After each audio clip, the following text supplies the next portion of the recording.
بڑی کمال کی تعبیریں ہیں یہ۔ آپ کو خواب آتے ہیں تو آپ خوش قسمت ہیں۔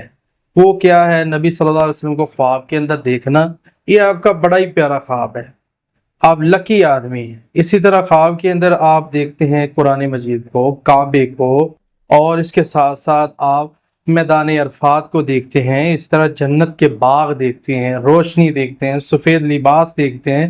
خواب کے اندر آپ فرشتوں کا پرواز کرنا دیکھتے ہیں، اسی طرح بلند مقام دیکھتے ہیں، قرآن کی تلاوت دیکھتے ہیں، اذان سنتے ہیں، نماز پڑھتے ہیں۔ یہ بڑے ہی بہترین خواب ہیں، یہ خواب اللہ کی طرف سے بشارت ہیں۔ اور اس کے ساتھ ساتھ اگر ایسا خواب آتا ہے تو اللہ تعالیٰ کا شکر ادا کریں، کسی نیک عالم دین سے اس کی تعبیر لیں اور خاموشی اختیار کریں۔ اعوذ باللہ من الشیطان الرجیم، بسم